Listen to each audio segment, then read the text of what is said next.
अच्छा ये देखें जी, सेल्स में से कॉस्ट ऑफ सेल्स माइनस हो रही है, selling, distribution expenses, admin expenses, other expenses, finance cost, ultimately you arrive at net profit before taxation. यहाँ पे आप आ जाते हैं। तो ऊपर जितने भी थे वो सारे के सारे क्या थे, वो आपके एक्सपेंडिचर्स थे। तो आपका नेट प्रॉफिट बिफोर टैक्सेशन आया। आपने नेट प्रॉफिट बिफोर टैक्सेशन के ऊपर बहुत सारी एडजस्टमेंट्स की, वो टैक्स की रिटर्न के ऊपर, और अल्टीमेटली आपने टैक्स की प्रोविजन कैलकुलेट कर ली। तो टैक्स की प्रोविजन जो है वो आप फिर एक तरफ टैक्स का एक्सपेंडिचर बनाते हैं, दूसरी तरफ टैक्स की लाइबिलिटी बना देते हैं। लेकिन ये जो टैक्स का जो एक्सपेंस होता है, ये आपको एज एन एक्सपेंडिचर ऊपर अलाउ नहीं होता। ये एंड के ऊपर नेट प्रॉफिट बिफोर टैक्सेशन के बाद जो अमाउंट आती है, वहां ये एक्सपेंडिचर यहाँ ये डिडक्ट होता है। ऊपर ये आपको एज एन एक्सपेंडिचर नहीं मिलता। इसका मतलब ये है कि जो प्रोविजन फॉर टैक्सेशन है, ये जो टैक्स की अमाउंट है, इसको ना तो आप कॉस्ट ऑफ सेल भी लिख सकते हैं, ना आप इसको सेलिंग एक्सपेंसेस और डिस्ट्रीब्यूशन एक्सपेंसेस में लिख सकते हैं, ना इसको आप अदर एक्सपेंसेस में लिख सकते हैं, बल्कि इसकी अपनी अलहदा एक पहचान है और एक अलहदा इसकी अपनी स्पेस है।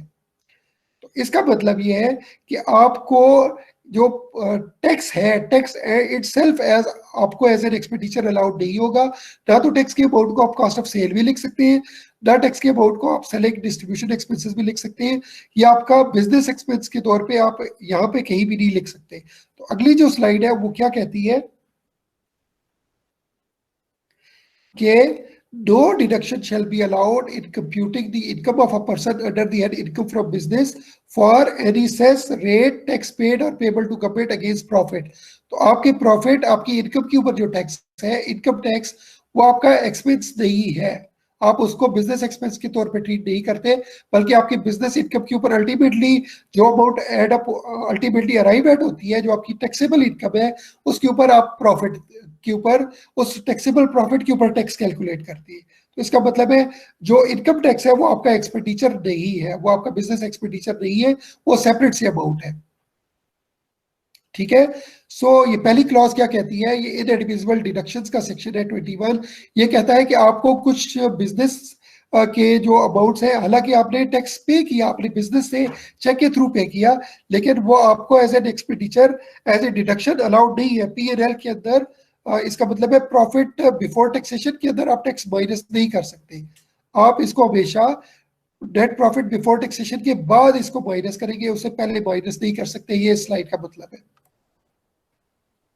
ठीक है। और एफईडी तो आप उसको डेफिनेटली चार्ज करते हैं, एफईडी आपको अलाउड होती है। आगे क्या है कि बहुत सारी कंपनीज के ऊपर वर्कर्स प्रॉफिट पार्टिसिपेशन फंड और वर्कर्स वेलफेयर फंड की डिडक्शन होती है। तो ये आपके किसके ऊपर होते हैं, प्रॉफिट के ऊपर। वर्कर्स प्रॉफिट पार्टिसिपेशन फंड, आपकी जितनी इनकम होती है उसका 4% जो है वो वर्कर्स को आपने प्रॉफिट की अमाउंट पे करनी होती है एज ए बोनस। तो और एक दूसरा ये है वर्कर्स वेलफेयर फंड, एक गवर्नमेंट का इदारा है वर्कर्स वेलफेयर फंड, उसको भी आप पे करते हैं, लेकिन वो जो है वो आपकी बिजनेस इनकम में से माइनस नहीं होगी। ठीक है। वर्कर्स वेलफेयर फंड और वर्कर्स प्रॉफिट पार्टिसिपेशन फंड आपकी बिजनेस इनकम में से डिडक्ट नहीं होगी, बल्कि क्या होगा, बिजनेस इनकम प्लस बाकी अदर इनकम्स जो वो होगी, उनमें से वो वर्कर्स वेलफेयर फंड और profit participation fund as a deduction मिलेगी आपको। तो इसकी एक्सेप्शन क्या है कि जी आपको जो इनकम टैक्स है वो एज एन एक्सपेंडिचर अलाउड नहीं होगा, वो प्रॉफिट बिफोर टैक्सेशन के बाद जो फिगर आएगी वहां पे वो चीज आपको एज ए डिडक्शन अलाउड होगी।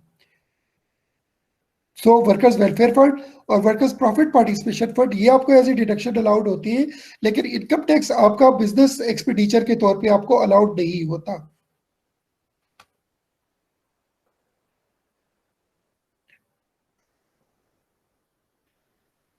ओके। आपने किसी को सेल आउट किया और उसने लेट सपोज आपके अमाउंट के ऊपर टैक्स डिडक्ट कर लिया, तो आपका जो टैक्स डिडक्ट हो गया वो आपका एक्सपेंस नहीं है। आपका किसी ने टैक्स डिडक्ट किया तो वो आपका एसेट है। अब इसके ऊपर एग्जांपल करेंगे तो आपको समझ आ जाएगी। टू का क्या मतलब है कि आपकी रिसीट्स के ऊपर आपने किसी को सेल आउट की, और वो सेल आपकी इनवॉइस के ऊपर आपको उसने पेमेंट की, आपके पास वो रिसीट आ गई, तो आपकी रिसीट्स के ऊपर अगर कोई टैक्स की डिडक्शन हो रही है तो आपका विदहोल्डिंग टैक्स आपका एसेट होगा, आपका करंट एसेट होगा, वो आपके एक्सपेंडिचर के तौर पे ट्रीट नहीं होगा।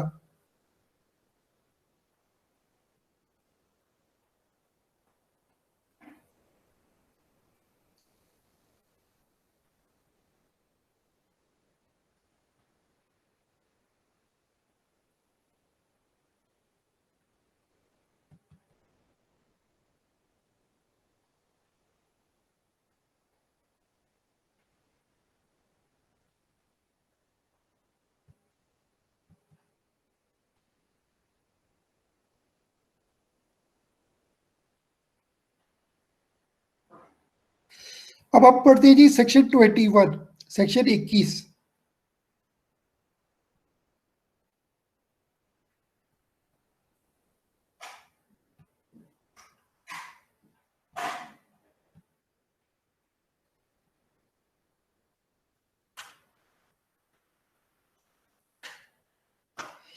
सेक्शन 21 कोई पढ़ेगा?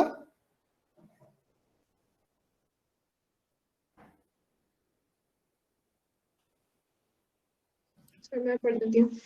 जी। Deductions not allowed except as otherwise provided in this ordinance. No deduction shall be allowed in computing the income of a person under the head income from business for any cess rate or tax paid or payable by the person in Pakistan or a foreign country that is levied on the profit or gains of the business or assessed as a percentage or otherwise on the basis of such profits or gains. ये आप पढ़ चुके हैं कि इसका मतलब ये है कि आपका income tax as a deduction allowed नहीं होगा, वो आपके एज एन एक्सपेंडिचर नहीं अलाउड होगा। सेकंड हमने पढ़ लिया any amount of tax deducted under division this part this derived by a person. आपका अगर किसी ने टैक्स काटा है तो वो भी आपके एक्सपेंडिचर के तौर पे नहीं होगा, बल्कि वो आपके एसेट के तौर पे आएगा। सेक्शन 21 कहता है कि जी आपके पीएनएल के अंदर बिजनेस एक्सपेंडिचर है, ठीक है, लेकिन फिर भी वो डिसअलाउ हो जाएगा अगर कुछ कंडीशंस बीट नहीं होगी। तो इसका मतलब ये है, पहले हमने क्या कंडीशन पढ़ी कि cost of sale, selling expense, administrative expense, other expense, finance cost. अगर ये बिजनेस के पर्पसेस के लिए है तो फिर तो अलाउड होगी, अगर पर्सनल रिलेटेड है तो फिर अलाउड नहीं होगी। पहले आपने ये रूल पढ़ा। अब एक रूल ये है कि सेक्शन 21 के अंदर कुछ आइटम्स मेंशन्ड हैं, अगर उस क्राइटेरिया को पूरा नहीं उतरते तो वो भी आपके एक्सपेंडिचर्स डिसअलाउ हो जाएंगे। वो क्या है अब वो पढ़ते हैं। तो इसका मतलब ये है कि बेशक आपका एक जेन्युइन एक्सपेंडिचर है, आपने वो एक खर्चा किया हुआ है, लेकिन अगर आप उस एक्सपेंडिचर को करते हुए टैक्स लॉ को कंप्लाई नहीं करते तो वो आपका एक्सपेंडिचर यहाँ पे अलाउ नहीं होगा। तो जब आपका एक्सपेंडिचर अलाउ नहीं होगा, लेट्स सपोज आपका ये अगर 172,773 की कॉस्ट ऑफ सेल है, लेट्स सपोज इसमें से 2 बिलियन का एक्सपेंडिचर आपको अगर अलाउड नहीं हुआ तो नेट प्रॉफिट के ऊपर क्या फर्क पड़ेगा? अगर आपको ये एक्सपेंडिचर डिसअलाउ हो गया तो नेट प्रॉफिट के ऊपर क्या फर्क पड़ेगा? क्या प्रॉफिट बढ़ जाएगा या कम हो जाएगा? सर अगर एक्सपेंस डिसअलाउ हो गया, जी देखिए आपका ये कॉस्ट ऑफ सेल आ रही है 172,773।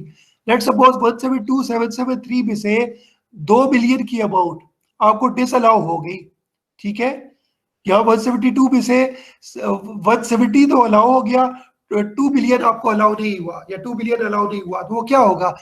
अगर आपका एक्सपेंस डिसअलाउ हो गया तो क्या आपका प्रॉफिट बढ़ जाएगा या कम हो जाएगा? सर बढ़ेगा नहीं, बढ़ जाएगा। Very good. अगर आपका कोई एक्सपेंडिचर है, जेन्युइन एक्सपेंडिचर है, लेकिन टैक्स लॉ की कंप्लायंस आपने नहीं की, और टैक्स लॉ की कंप्लायंस न होने की वजह से टैक्स डिपार्टमेंट कहता है जी आपका ये एक्सपेंडिचर है तो सही, लेकिन हम नहीं मानते क्योंकि आपने ये खर्चा करते हुए टैक्स लॉ को कंप्लाई नहीं किया, तो डेफिनेटली अगर आपका एक्सपेंस दर से कम हो जाएगा तो आपका प्रॉफिट बढ़ जाएगा। तो इसका मतलब है अगर टैक्स लॉ कोई आपका एक्सपेंडिचर डिसअलाउ कर देता है तो वो आपके प्रॉफिट के अंदर एड अप हो जाती है अमाउंट, प्रॉफिट इंक्रीज कर जाता है। जब प्रॉफिट इंक्रीज कर जाता है तो डेफिनेटली आपका टैक्स की लायबिलिटी भी इंक्रीज कर जाती है। तो ये सेक्शन 21 के अंदर वो वाले आइटम्स है जो कि आपके एक्सपेंडिचर्स को डिसअलाउ करते हैं। तो उसका हेडिंग क्या है? ये वो आपको डिडक्शंस अलाउड नहीं होती, वो एडमिट नहीं होती। तो हेडिंग क्या है? Deductions not allowed. ये डिडक्शंस क्या है? ये अलाउड नहीं है। कौन कौन सी डिडक्शंस अलाउड नहीं है? Income tax as a deduction allowed नहीं है। सेकंड क्या है? आपका जो टैक्स किसी ने काटा वो एज ए डिडक्शन, वो एज एन एक्सपेंडिचर आपको अलाउड नहीं है, ठीक है। अब आप आगे पढ़ते हैं और क्या क्या क्लॉजेज हैं कि कब आपका वो एक जेन्युइन बिजनेस एक्सपेंडिचर है लेकिन वो आपको tax department as an expenditure allow नहीं करता। अब वो कंडीशंस आप पढ़ते हैं, इनको कहते हैं इनएडमिसिबल डिडक्शंस, कि ये एक्सपेंडिचर्स तो आपके हैं लेकिन वो आपकी डिडक्शंस टैक्स लॉ अलाउ नहीं करता, एडमिट नहीं करता, ये इनएडमिसिबल डिडक्शंस है। वो क्या है अब वो पढ़ते हैं। नंबर 3 पढ़े, क्या कहता है? रेड हाईलाइट किया हुआ मैंने, expenditure from which withholding tax WHT withholding tax not deducted. Law कहता है जी कि आपने ये एक्सपेंडिचर किया, इसमें से आपने टैक्स काटना है। अगर तो आपने टैक्स काट लिया, फिर तो वो काट के गवर्नमेंट को जमा कर दिया, फिर तो आपका एक्सपेंडिचर के तौर पे अलाउ हो जाएगा। लेकिन अगर आपने वो एक्सपेंडिचर के तौर पे नहीं किया तो वो आपको अलाउड नहीं होगा। फॉर एग्जाम्पल, लॉ कहता है कि अगर आपने सर्विसेज ली है और वो सर्विसेज 30,000 से ज्यादा है, कितनी है वो सर्विसेज? 30,000 से ज्यादा है। लेट सपोज आपने सर्विसेज ली 50,000 रुपए की, तो सर्विसेज आपने ली 50,000 रुपए की। लॉ कहता है 30,000 रुपए से ऊपर की जो भी सर्विसेज लेंगे उसके ऊपर टैक्स काटेगी, ठीक है। लॉ क्या कहता है? और उसका बिल 30,000 रुपए से ऊपर है, 35,000 है, 40,000 है, 50,000 है, 1 लाख है, 2 लाख है, 5 करोड़ है, 10 करोड़ है। 30,000 रुपए से ऊपर का जो भी सर्विसेज का एक्सपेंडिचर है, अगर आपने वो एक्सपेंडिचर किया तो उसके ऊपर आपने टैक्स काटना है 8%। अगर वो सप्लायर सर्विस प्रोवाइडर है, वो अगर वो कंपनी है तो आप 8% टैक्स काटेंगे। और अगर वो सर्विस प्रोवाइडर जो है वो एक सोल प्रोप्राइटर है या वो एसोसिएशन ऑफ पर्सन है, तो आपने उसका 10% टैक्स काटना है। फॉर एग्जाम्पल, आपने सर्विसेज ली और वो सर्विसेज है 1 लाख रुपए की, तो 1 लाख रुपए के ऊपर अगर वो सर्विस प्रोवाइडर जो है वो कंपनी है, तो आप उसका कितना टैक्स काटेंगे? 8%। तो लाख रुपए का 8 हो गया 8,000 रुपए। तो आप क्या करेंगे? लाख रुपए के ऊपर 8,000 रुपया काट लेंगे, 8,000 सरकारी खजाने में जमा कर देंगे एज ए टैक्स। और उस सप्लायर को, उस सर्विस प्रोवाइडर को आप क्या पे करेंगे? उस सर्विस प्रोवाइडर को आप लाख रुपए में से 8,000 काट के 92,000 पे कर देंगे, ठीक है।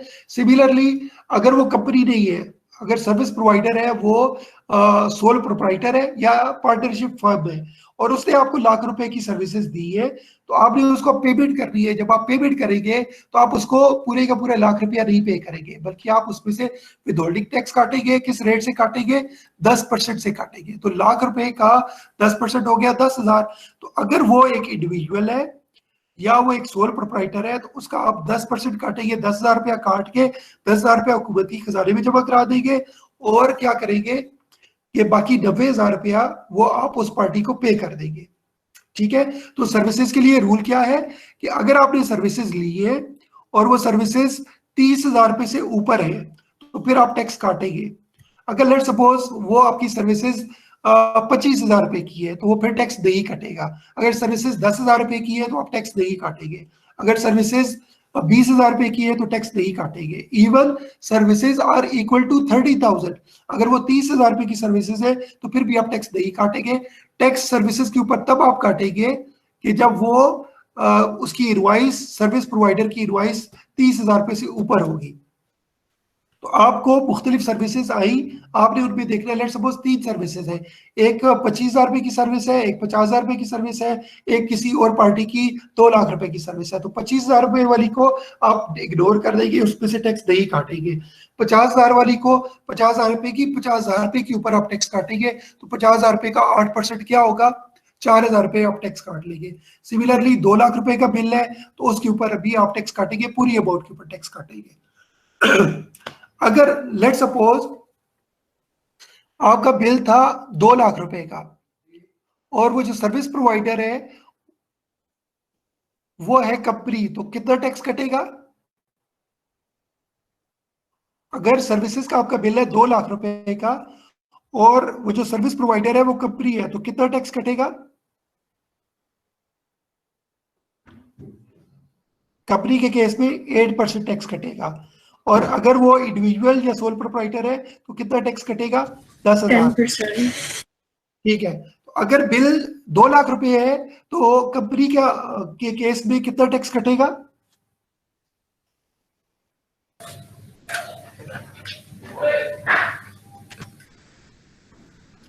कंपनी के केस में 8% टैक्स कटेगा। अच्छा, अगर आपने टैक्स काट लिया और सरकारी खजाने में जमा करा दिया, तो वो जो 2 लाख रुपए की सर्विसेज ली थी वो आपको एज एन एक्सपेंडिचर अलाउड हो जाएगी, ठीक है। अगर आपने 2 लाख रुपए की लेट सपोज सर्विसेज ली और आपने टैक्स काट लिया, आपने अपनी जिम्मेदारी पे कर दी, you were required to deduct the tax, you were required to deduct the tax or you have deducted the tax, तो फिर तो वो आपको एज एन एक्सपेंडिचर 2 लाख रुपया अलाउ हो जाएगा। बट अगर आपका वो एक्सपेंडिचर था, आपने उसमें से टैक्स नहीं काटा, you have not deducted withholding tax when you were required to deduct, तो फिर क्या होगा, वो एक्सपेंडिचर आपका डिसअलाउ हो जाएगा, वो आपकी इनकम में एड अप हो जाएगा। तो सपोज आपने 2 लाख रुपए का एक्सपेंडिचर किया और उसमें से टैक्स नहीं काटा, तो फिर क्या होगा जी, कोई बताएगा?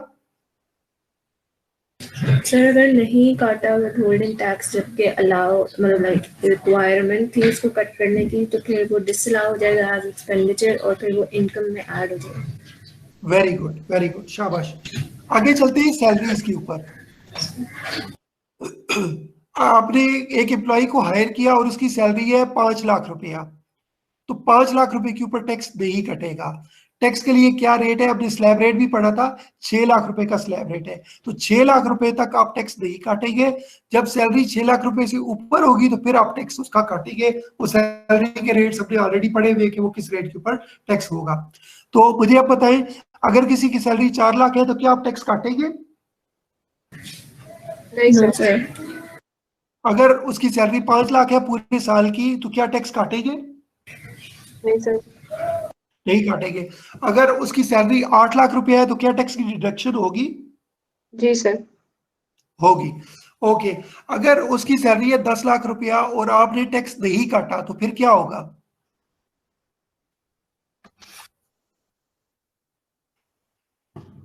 सर क्वेश्चन रिपीट कर दें।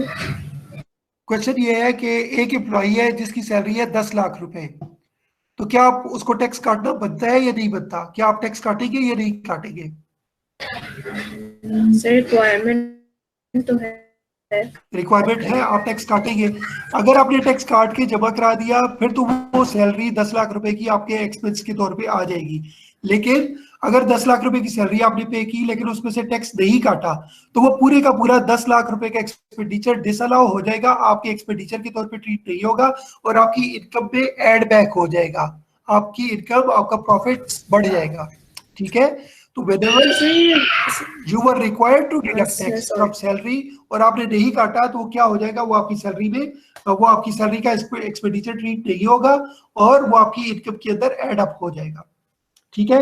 लेट्स सपोज आपने सैलरी पे की 2 लाख रुपया, तो क्या 900,000 के ऊपर टैक्स काटना बनता है कि नहीं बनता? बनता है सर। बनता है। अगर आप टैक्स काट लेंगे तो क्या वो आपके एक्सपेंडिचर के तौर पे ट्रीट होगा? यस। अगर टैक्स नहीं काटेंगे तो क्या होगा? सर इनकम में ऐड अप हो जाएगा। इनकम में ऐड अप हो जाएगा। Okay great. लेकिन जी, तो ये गलत बात है या सही बात है कि इनकम में ऐड हो जाएगा? इनकम में एड अप हो जाएगा तो गलत बात हो जाएगी ना, उस कंपनी के इंटरेस्ट के अगेंस्ट चली जाएगी कि उसकी इनकम बढ़ जाएगी। जब उसकी income as per tax law बढ़ जाएगी, तो जब इनकम बढ़ेगी तो क्या उसको टैक्स ज्यादा नहीं देना पड़ेगा? सर देना पड़ेगा, लेकिन वो तो फिर अब जिसने टैक्स नहीं काटा मतलब उसकी गलती है ना, उसकी वजह से इसीलिए जी बिल्कुल।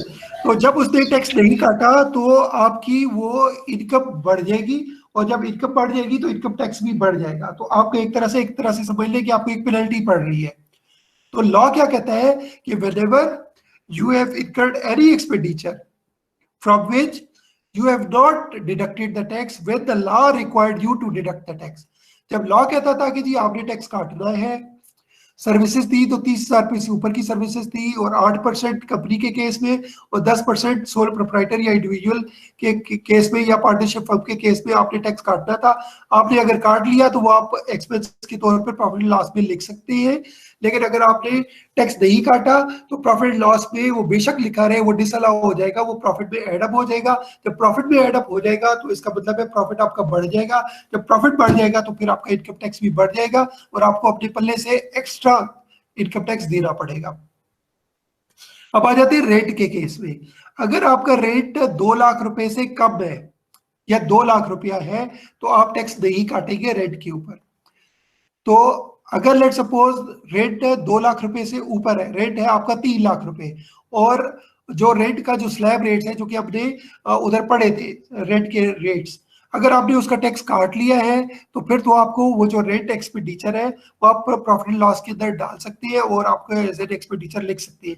लेकिन अगर आपने रेंट पे करते वक्त आपने एक बिल्डिंग किराए पे ली और उसका रेंट पे किया, और रेंट पे करते वक्त आपने उसका टैक्स काटा ही नहीं, तो जब टैक्स नहीं काटा तो वो रेंट आपका डिसअलाउ हो जाएगा, वो आपके एक्सपेंडिचर के तौर पे ट्रीट नहीं होगा, वो आपकी इनकम पे उतनी अमाउंट ऐड अप हो जाएगी। अगर रेंट लेट सपोज 3 लाख है, 4 लाख है, 5 लाख है, तो आप ऊपर टैक्स काटेंगे, अगर टैक्स काटेंगे तो वो आपके एक्सपेंस के तौर पे ट्रीट होगा, अगर टैक्स नहीं काटेंगे तो वो आपके एक्सपेंस के तौर पे ट्रीट नहीं होगा। लेट सपोज रेंट है 1 लाख रुपया, तो क्या टैक्स काटेंगे आप? जी, रेंट अगर 1 लाख रुपया है तो क्या आप टैक्स काटेंगे? नहीं सर। टैक्स नहीं काटेंगे। अगर रेंट है 6 लाख रुपया, तो आपने टैक्स अगर काट लिया तो क्या वो अलाउ होगा? अगर Yes. टैक्स काट लिया तो। होगा सर। और अगर आपने टैक्स नहीं काटा तो क्या वो डिसअलाउ हो जाएगा कि नहीं होगा? वो डिसअलाउ के इनकम में ऐड होगा। जी, वो डिसअलाउ होगी, इनकम में एड अप हो जाएगा और 100% अमाउंट जो रेंट की होगी वो डिसअलाउ होगी। ठीक है जी। अच्छा, तो ये तो था किसका केस? सर्विसेज का केस, सैलरी का केस और रेंट का केस। अब हम एक यूनिक केस पढ़ते हैं सप्लाईज का। लेट सपोज आपने स्टेशनरी परचेज की, स्टेशनरी की सप्लाईज परचेज की, और वो स्टेशनरी उसके लिए थ्रेश होल्ड है 75,000 से ज्यादा। अगर आपकी स्टेशनरी 80,000 रुपए की है तो आप टैक्स काटेंगे सप्लाईज के ऊपर। 75,000 से ज्यादा की सप्लाईज है पूरे एक साल में, ये जो भी लिमिट्स हमने पढ़ी ये एनुअल लिमिट्स है। अगर आपने एक सप्लायर से पूरे साल में 75,000 रुपए की परचेजिंग की है, तो द मोमेंट वो 75,000 रुपए से ऊपर जाएगी, जब तक वो 75,000 या 75,000 रुपए से कम रहेगी आप उसका टैक्स नहीं काटेंगे।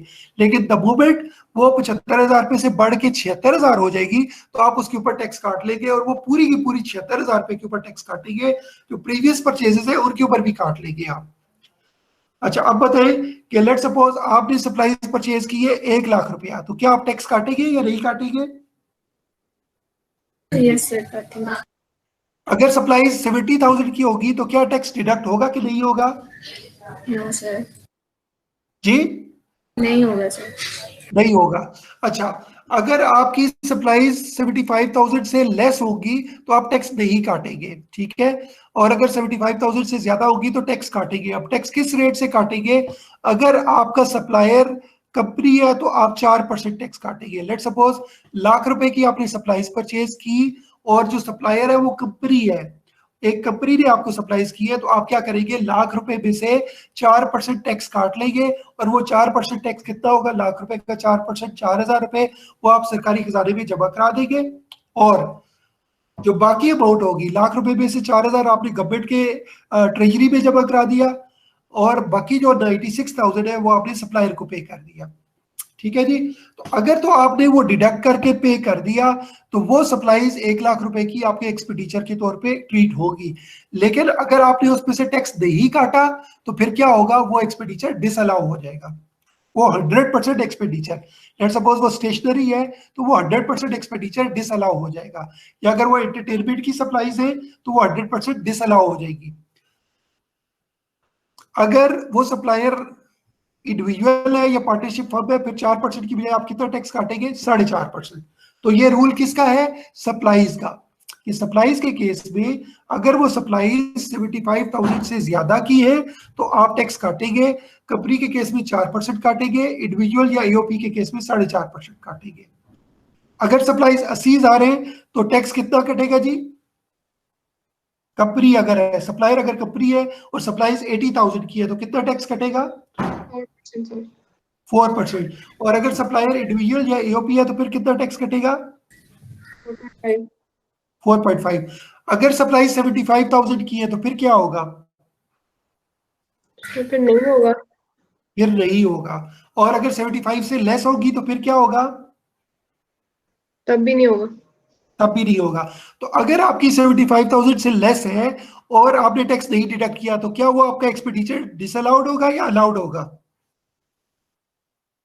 Sir disallowed. नहीं, क्योंकि वो लॉ की रेंज ही भी नहीं आता। अगर वो 75,000 से लेस है और आपने उसका टैक्स नहीं काटा, क्योंकि आप टैक्स काटना बनता ही नहीं था, तो फिर वो एक्सपेंडिचर अलाउड होगा। मतलब इस थ्रेशोल्ड से लेस की अमाउंट है तो टैक्स काटना ही नहीं बनता, जो टैक्स काटना बनता ही नहीं है तो वो एक्सपेंडिचर अलाउड होगा। जैसे सैलरी अगर एक बंदे की 4 लाख है और आपने उसके ऊपर टैक्स नहीं काटा क्योंकि बनता ही नहीं था, तो वो पूरे का पूरा एक्सपेंडिचर आपका अलाउड होगा। या सर्विसेज है वो 20,000 रुपए की है या 25,000 रुपए की है या 29,000 रुपए की है या इवन 30,000 रुपीज की है और आपने टैक्स नहीं काटा, तो वो पूरे का पूरा एक्सपेंडिचर अलाउड होगा क्योंकि as per law you are not obliged to deduct tax. लेकिन अगर टैक्स कट कर लिया है 50,000 की सप्लाईज और टैक्स कट कर लिया तो फिर वो अमाउंट कहाँ जाएगी, बिकॉज वो अलाउड तो नहीं है ना। हाँ, वो अमाउंट आप उसको रिफंड कर देंगे। अगर वो सप्लाईज जो है उसका टैक्स नहीं बनता तो वो आप उसको वापस कर देंगे जी कि गलती से आपने काट लिया, आपका जब बिल 75,000 से ऊपर जाएगा तब आप काटेंगे और फिर 100% के ऊपर काटेंगे। मतलब 75,000 रुपए के ऊपर आप टैक्स नहीं काटेंगे। लेकिन जब आप 76,000 रुपए की परचेजिंग करते हैं तो पूरे के पूरे 76,000 रुपए के ऊपर करेंगे आप टैक्स डिडक्ट। ठीक है जी। तो सप्लाईज के केस में क्या है कि अगर आपकी सप्लाई 75,000 से लेस है तो आपने टैक्स नहीं काटना और आपका जो भी एक्सपेंडिचर है वो 100% अलाउड है, एडमिसिबल है, डिडक्टेबल है। लेकिन अगर सप्लाई 75,000 से ऊपर है और आपने टैक्स नहीं काटा तो वो पूरे का पूरा एक्सपेंडिचर डिसअलाउड हो जाएगा। अच्छा, इस केस की एक एक्सेप्शन लॉ ने दी है मैन्युफैक्चरर्स के लिए या ट्रेडर्स के लिए, क्योंकि उनका एक ट्रेडर का या मैन्युफैक्चरर का सबसे बड़ी परचेज क्या होती है, रॉ मटेरियल या फिनिश गुड्स। तो अगर एक फैक्ट्री अपने रॉ मटेरियल या फिनिश गुड्स के ऊपर पूरे का पूरा टैक्स ना काट रहा हो और 100% डिसअलाउ हो जाए तो उसको बहुत नुकसान है। तो लॉ क्या कहता है कि जी सप्लाईज के केस में जो जनरल सप्लाईज है उनके लिए तो यही वाला रूल लगेगा, लेकिन अगर वो सप्लाईज है रॉ मटेरियल या फिनिश गुड्स तो फिर वो 100% डिसअलाउ नहीं होगा, वो सिर्फ 20% डिसअलाउ होगा। मतलब अगर आपने लाख रुपए का रॉ मटेरियल लिया या लाख रुपए की फिनिश गुड्स ली तो वो और आपने टैक्स नहीं काटा तो वो पूरे का पूरा लाख रुपया डिसअलाउ नहीं होगा, सिर्फ 20% डिसअलाउ होगा। लेकिन अगर वो रॉ मटेरियल या फिनिश गुड्स नहीं है बल्कि वो क्या है, वो आपकी स्टेशनरी है जो आप अपनी फैक्ट्री में यूज कर रहे हैं या आपकी एंटरटेनमेंट की सप्लाईज है जो कि आप फैक्ट्री में यूज कर रहे हैं, तो उसके केस में क्या है कि वो यही वाली लिमिट लगेगी 75,000 और 4% या 4.5% और वो 100% डिसअलाउड होगा। लेकिन अगर रॉ मटेरियल के केस में क्या होगा, रॉ मटेरियल के केस में भी क्या होगा कि आपने 75,000 से ऊपर के ऊपर 4% और 4.5% डिडक्ट करना है। लेकिन अगर आपने नहीं डिडक्ट किया तो वो 100% अमाउंट डिसअलाउ नहीं होगी बल्कि सिर्फ और सिर्फ 20% अमाउंट डिसअलाउ होगी। तो आपकी किसी किस्म की भी सप्लाईज हो उसके केस में जब वो सप्लाईज 75,000 से ज्यादा होगी तो वो आपने टैक्स काटना है। कंपनी के केस में 4% काटना है और इंडिविजुअल्स और एओपीज के केस में 4.5% काटना है। अगर वो रॉ मटेरियल्स या फिनिश गुड्स होगी तो डिसअलाउ सिर्फ 20% ऑफ द अमाउंट होगी। लेकिन अगर रॉ मटेरियल और फिनिश गुड्स के अलावा की सप्लाईज होगी तो वो फिर क्या होगा, वो 100% अमाउंट डिसअलाउ हो जाएगी। इसके ऊपर अब एक एग्जांपल करते हैं तो आपको क्लैरिफाई हो जाएगी। जी ये एग्जांपल पढ़े।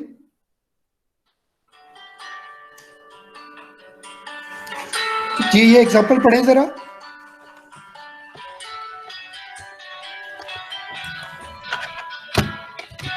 जी स्टूडेंट, एनी स्टूडेंट? सर मैं पढ़ती हूँ।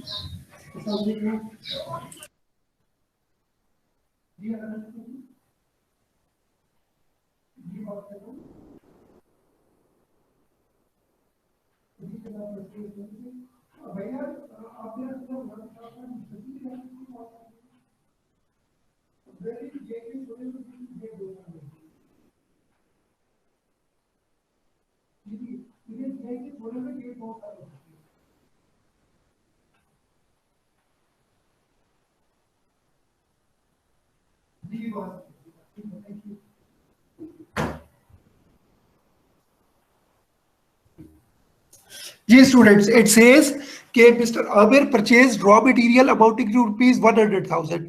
उसने 1 लाख रुपए का रॉ मटेरियल लिया but no tax was deducted while making payment. तो उसकी टैक्स लायबिलिटी बनती थी। क्या टैक्स लायबिलिटी बनती थी? लाख रुपए के ऊपर टैक्स काटना बनता था या नहीं बनता था? जी बनता था। बनता था। अगर वो कंपनी होती तो कितना टैक्स काटना पड़ता था? 4%, 4%। और नॉन कंपनी के केस में 4.5। 4.5। तो उसका टैक्स काटना बनता था, उसने नहीं काटा। तो ये रॉ मटेरियल है। तो वैसे अगर ये रॉ मटेरियल या फिनिश गुड्स ना होता तो ये लाख रुपए की लाख रुपया पूरे का पूरा डिसअलाउ हो जाता। लेकिन रॉ मटेरियल के केस में क्या एक्सेप्शन है कि उसका सिर्फ 20% डिसअलाउ होता है। तो इसने पूछा है कि what is the amount that will be considered inadmissible bye tax authorities. तो टैक्स अथॉरिटीज सिर्फ और सिर्फ 20% of the raw materials amount, अगर टैक्स ना डिडक्ट हुआ हो तो वो डिसअलाउ करेंगे। तो इसका मतलब है लाख रुपए का सिर्फ 20,000 रुपीज 20% डिसअलाउ होगा, बाकी अमाउंट अलाउ हो जाएगी। सो आपका लाख रुपए का एक्सपेंडिचर था तो टैक्स लॉ ने 20,000 डिसअलाउ कर दिया। तो इसका मतलब है ये 20,000 रुपए आपके प्रॉफिट के अंदर एड अप हो जाएंगे। सिर्फ 80,000 रुपया जो होगा वो आपके एक्सपेंडिचर के तौर पे ट्रीट होगा लाख रुपए में से, बाकी 20,000 रुपया आपकी इनकम पे एड अप हो जाएगा। अगर ये फिनिश गुड्स होती तो फिर क्या ट्रीटमेंट होता? सर सेम ही होता। सेम होता। और अगर ये रॉ मटेरियल और फिनिश गुड्स के अलावा कोई और सप्लाईज होती फिर क्या होता? लेट्स सपोज अगर आपने अपनी जो मशीनरी के कुछ पार्ट्स मंगवाए और वो पार्ट्स परचेज किए और उनका टैक्स पे आपने टैक्स डिडक्ट नहीं किया, फिर क्या होगा? कि ना तो वो रॉ मटेरियल है जिसको आप आगे सेल आउट करेंगे, ना वो फिनिश गुड्स है, बल्कि वो आपके प्लांट एंड मशीनरी के पार्ट्स है, स्पेयर पार्ट्स है, और आपने उनका टैक्स नहीं काटा। तो फिर वो, और वो लाख रुपए की अमाउंट है, तो कितनी अमाउंट डिसअलाउ होगी? सर पूरी 1 लाख। वो पूरी की पूरी का पूरा 1 लाख रुपया डिसअलाउ हो जाएगा। तो जब भी रॉ मटेरियल का केस आए, सप्लाईज का केस आए, तो सप्लाईज के केस में आपने ये देख रहे हैं क्या ये सप्लाईज रॉ मटेरियल या फिनिश गुड्स है। अगर रॉ मटेरियल और फिनिश गुड्स है फिर आपने देखना है क्या टैक्स काटा है या नहीं काटा। अगर टैक्स डिडक्ट हो गया तो इसका मतलब है पूरी की पूरी अमाउंट अलाउड होगी, वो आप एज एन एक्सपेंडिचर ट्रीट कर लेंगे। लेकिन अगर टैक्स नहीं काटा तो फिर क्या होगा? सिर्फ 20% डिसअलाउड होगा, 80% आपको अलाउड हो जाएगा। और अगर वो रॉ मटेरियल और फिनिश गुड्स नहीं है बल्कि उसके अलावा कोई और चीजें हैं तो उसके केस में क्या होगा कि वो 100% अमाउंट डिसअलाउ हो जाएगी।